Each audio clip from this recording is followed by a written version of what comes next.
อ๋อได้ทงเต้อีหลี150,000มาลอยเฮ็ดเรียบร้อยจับดิเอ้ามันใส่กูอีกอ้าวบอกโง่ แม่ใส่ซีเออเด็ดได้มึงไม่เอาเงินหรือมึงจะเป็นสูงสร้างเฮ้ยเป็นมือก่อนเอาเสื้อนี่มันต้องได้เข่งซ้ายมันข้างในเอาเสื้อดีๆเลยจะนั้นมันดับเลย มันยามันนะเออไปซื้อติดรถก่อนซื้อติดรถก่อนนะทุกคนติดรถถ้าเพิ่นไปโรงเรียนนี่แหละ สีแดงแดงนั่นคื โอ้ อแบบ เดี๋ยวตอนนั้นเนาะ เออ กูสิมีเงินซื้อให้มึงบ่ แบกก็เหมือนกัน เด้เอาไปเสียดิบัดนี้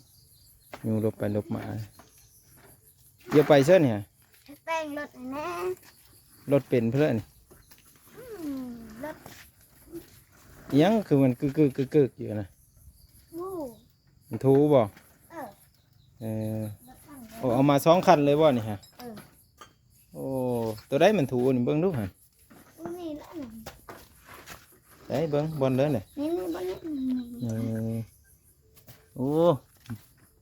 บ่แม่นบีแตกบ่อันนี้โอ้ดีวมันยานอันนี้เห็นบ่จับก็ได้นี่เนาะนี่เห็นบ่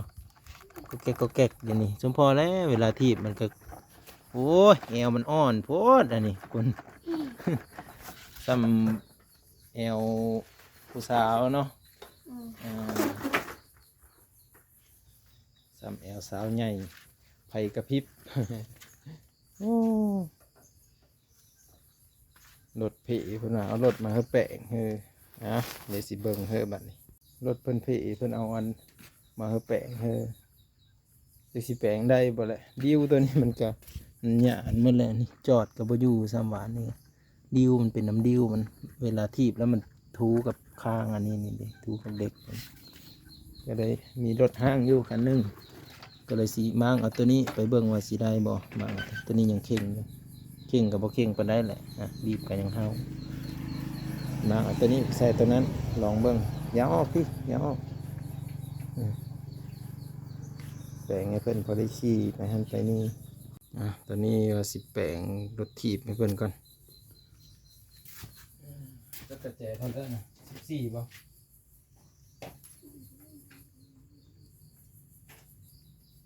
บ่14เบิ่งที่เบิ่งที่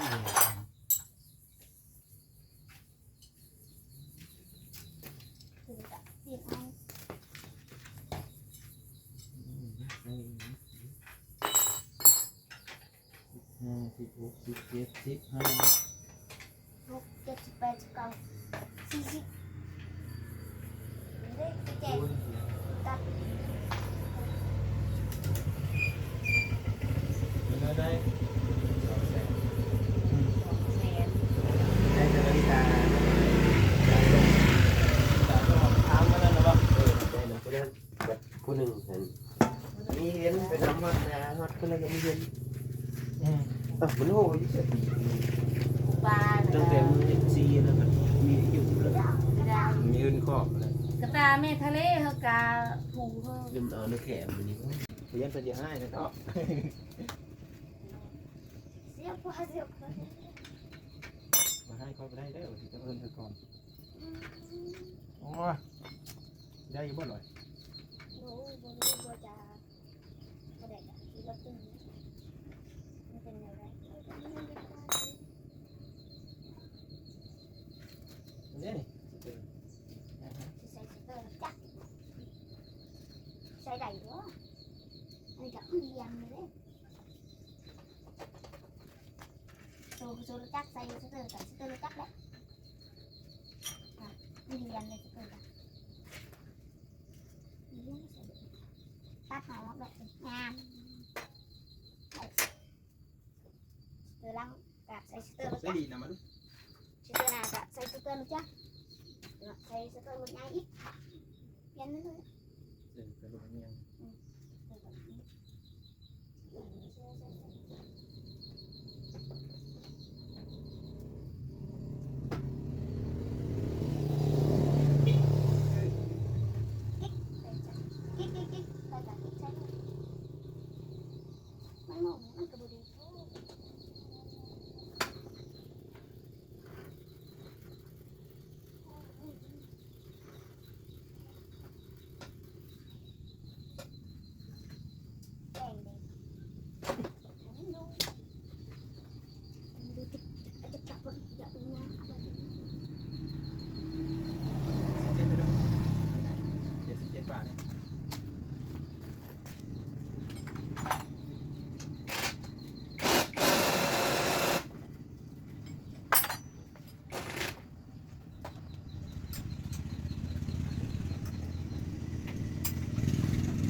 นี่มาหน่อย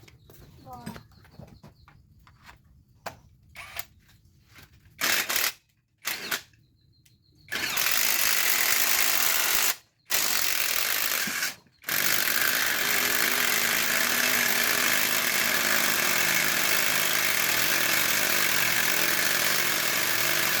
โอ้ยคือโคตรได้เลยยังทีไม่ได้หรอบัดนี้เลย ที่ตัวนี้เอาเนี่ย เบิ่งได้หนึ่งกัน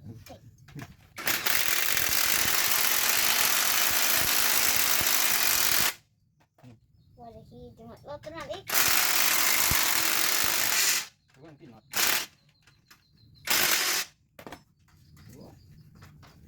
เข้าบ่ขี่ละบ่ได้กินอะไรขี่ มาได้พี่น้องเอ้ยเป็นไง บ่ได้บ่ไหล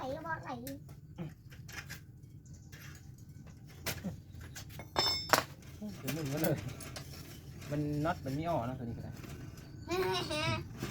ก็เลยเป็นอันทิมเลยนะ ไปแลกเอาขนมดีกว่าแลกเอาเงิน ว่าคันนี้พวกเล็กเซตมาชื่อเล็กเซตกัน เที่ยวเที่ยวแล้วค่ะ นี่ออกมาได้หน่อยมุ่นไปเลย แลก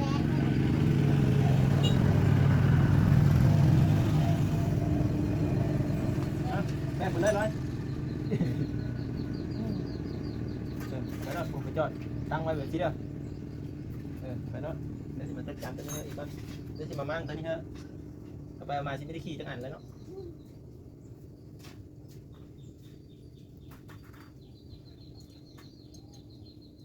พอดีเลยได้หรอเลยที่มืดมือยังมาให้ยิ้วเลยนี่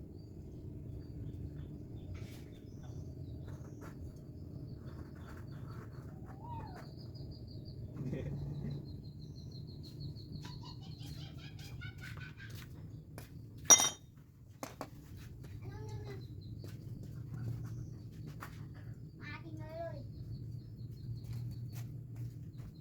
เอาไปเลยว่าคีมบังดูคีมเอาคีมมาดู ทิ้ง ดูคีมอันนี้บังมันมีคีมได้บ่ กินได้หรือเปล่า แล้วก็เอาตัวหนึ่งไหม ทิ้งด้วยกันทิ้งปากสั่นหรือเปล่า มัน เป็นโคตรโต ต้องกี่ตัวนั่นนะอยู่ดิ เออก็ต้องหอมเลยสำหรับเป็นไปแจกฉันหอมรถอะไรมันรถยนต์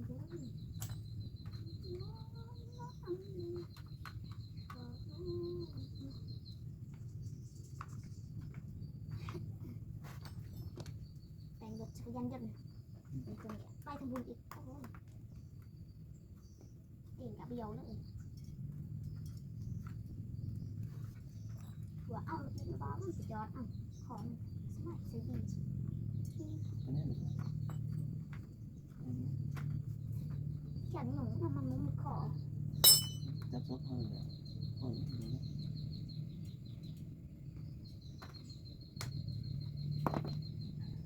เนี่ยมันจะซื้อไหม ซื้อดี เนี่ยอันไปหมดเลยทุกคนเลยไม่ได้เลย มีจะมันอื้อ ยูเหินไปเลยว่ะเหินนี้มันจะกว่ามี แต่ก็จะได้ก็ มันขี่บ่ บ่ เหินมิ้วดิ เสียงเมียวก็มีที่คือเดียว ตุย ไม่หน่อยช่างนี้แหละมันไปในหน่อยกับมันคือขาคือว่ามันคลายถึง แล้วได้เอาไปจนไปทั้งที่เอาไป จิตงานแบบก็ต้องโซคาแบบจินตนาการแต่ ไปเก่งแค่นี้เอาไม่ได้นะถึงไม่มีตะแกรงแค่นี้มาไว้ที่เดี๋ยวมาไว้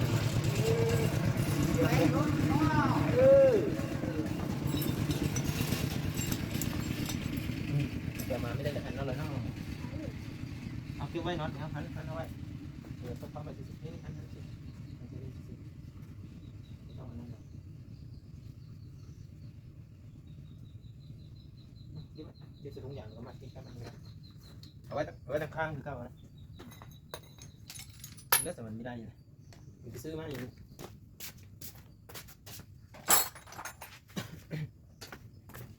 ไม่ได้ทุกคนเลยมันมัดนะโอ้ย รถตีก็คือตี ก็คือรถที่มันแน่แต่เลยรถจักรก็คือรถจักร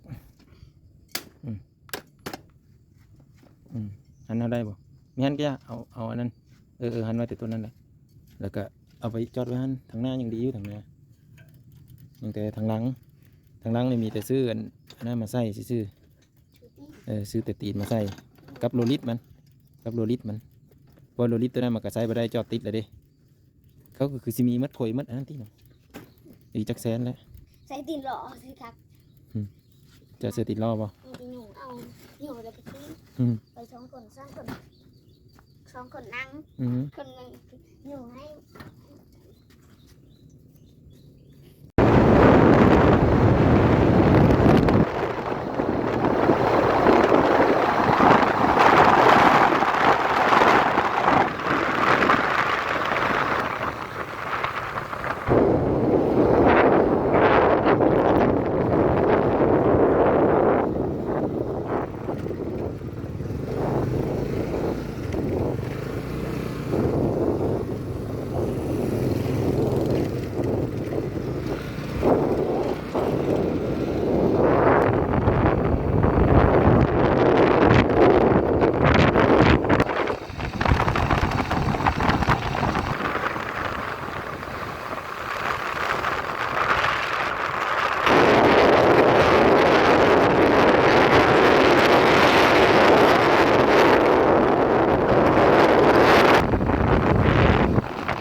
ว่าสิมาขึ้นยนต์แล้วเนี่ยโอ้ยบาดนี่มามีทันแล้วเพิ่นสิขึ้นแหละเนาะเพิ่นสิขึ้นแล้วมามีทันจ้อยเพิ่นไม่เคยเห็นยนต์มาเบิ่งแล้วนี่เด้อบ้านนอกข้อนาคือแต่เฮานี่ไม่เคยเห็นแล้วนี่ค่อยก็เลยจอดเบิ่งค่อยไม่เคยเห็นจักนึงเห็นขนาดนี้อ่ะนะ ว่าตัวแบบนี้เนาะหย่นเนาะเพิ่นว่าหย่นเพิ่นนี่ว่ามาปิ้นมันก็บักเหงื่อนึงเนาะพัดลมมันนะว่าพัดลมบักเหงื่อนึงคักอะลีอันนี้นะนกแอ่นว่าตัวถ่ายมือไว้เบิ่งก็เด้อว่าตัวเอาสำนี้แหละมาแวะเบิ่งเลยซื้อ 33 หดห้านเลยมาซื้อเครื่องเฮ้ยทั้งร้อยทองเหียเสื้อขาวทรงเดี๋ยวเอามาทรงกันทรงก็เอาเนาะเอาแต่เสื้อป่ะเอาแต่เสื้อเนี่ยเสื้อขาวเอาแฮนด์ซันเอาเนาะเอาแฮนด์ซันเอาซื้อเสื้อเท่าร้อยเตรียมเข้าเห็นเกือบก็มีแล้วมีว่าเบอร์เท่าไหร่เนาะเดี๋ยวตอนนั้นคนเลอะเฮ้ยคนห้านแล้วนี่ซื้อเครื่อง หยิบเอาเอง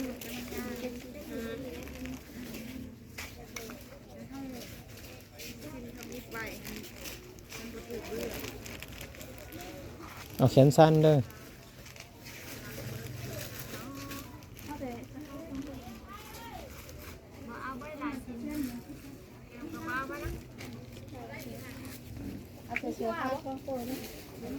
พี่มาทำพี่กันได้เลย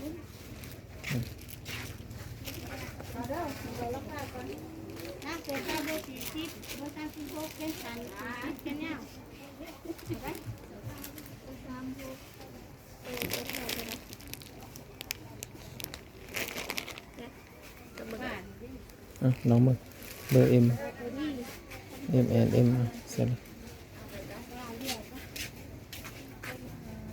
ยังสวยอันเท่ว่าจะคือได้เลยครับลงกันตีก่อนดีเนาะตัวเท่านั้นเนี่ย50ก็ได้ที่ตัวเดียวเนาะโอเคได้แล้วเนาะเบิ่งดูถุงถุงก็มีได้นี่ ถุงกระทงแต่งเนาะถุงสีต่างหมู่แต่แท้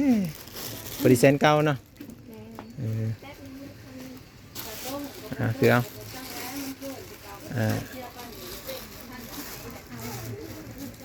ปื้มต้องไปซื้อเอาจุโน่เนาะปื้มโมน้อยบิ๊กก็มีแล้วอันนี้ก็คือพาเพิ่นมาเพิ่นสิเข้าโรงเรียนนะเข้าโรงเรียนแบบปีทำอิฐเลยนะทุกคนเราก็เลยพาเพิ่นมาซื้อแล้วก็เมื่ออื่นสิไปพาเพิ่นเข้าโรงเรียนพร้อม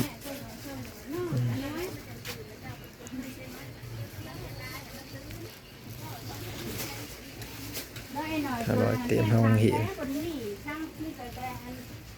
เพื่อการศึกษาของเด็กๆนะทุกคน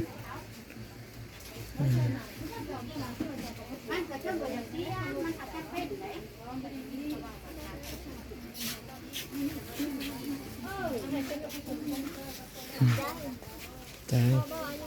มาแล้วไป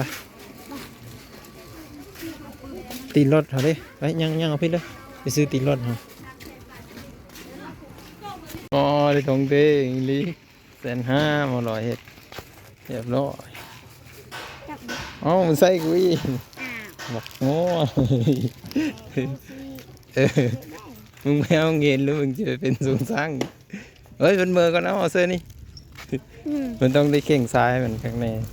เอาเสื้อดีๆเลยจะนั้นมันดับเลยยามันนะไปซื้อตีรถก่อนซื้อตีรถกันนะทุกคนตีรถถ้าเพิ่นไปโรงเรียนนี่แหละสีแดงๆนั่น เดี๋ยวตอนนั้นเนาะกูจะมีเงินซื้อมึงบ่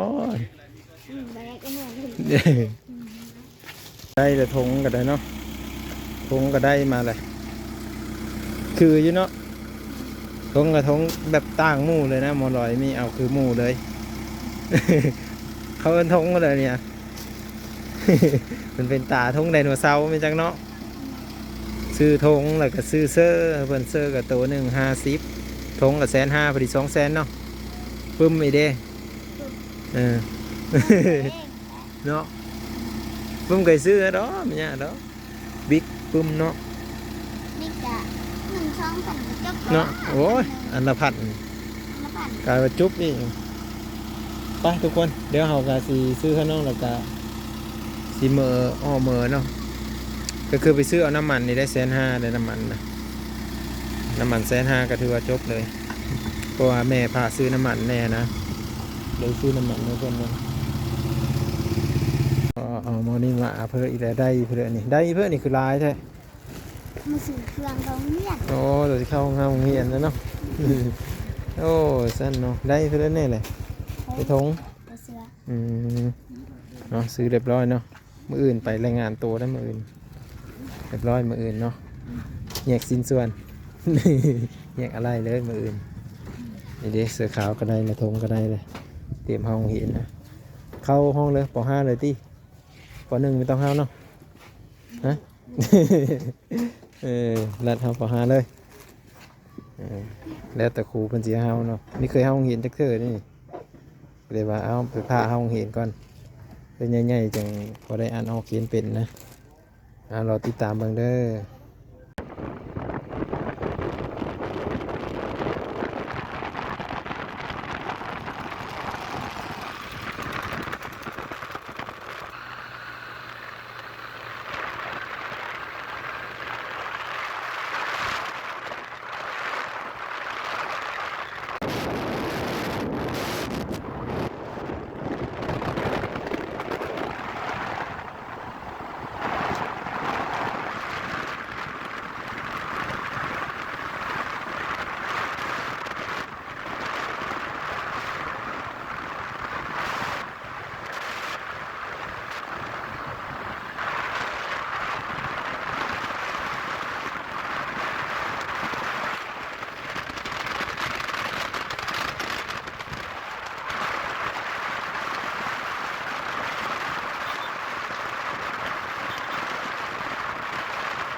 ตอนนี้ก็คือมาบ้างกะมาเวียกน้อยหนึ่งทุกคนเลยก็เลยเอารถมาแปลงอยู่ห้านแน่นะกะวิดีโอหน้าพ่อกันไม่เด้อพี่ทุกคนมาบ้างกะคือเนาะสิได้กลับมือแล้วกะคลิปนี้สิได้โจเพียงสำนี้นะทุกคนเนาะสวัสดีพี่ๆทุกคนเบิร์ดเนาะกลับก่อนมานี่มาพาจากทุกคนเลยก็คือเอารถมาซ่อมแน่เนาะรถพังทุกคนเนาะกะนักแน่เนาะไปซื้อเครื่องซื้อของกะมาบ้างกะสีเตรียมให้เพิ่นเข้าโรงเรียนเนาะอยากให้เพิ่นได้มีความรู้อะไรทุกคนไปมีความคิดเห็นอย่างไรก็สามารถแสดงความคิดเห็นได้แต่จะซื้อเป็นปึ้มเป็นบิ๊กแล้วก็เมื่ออื่นจะเป็นคลิปต่อไปก็คือจะพาเพิ่นไปไปเสนอซื้อเข้าโรงเรียนนะทุกคน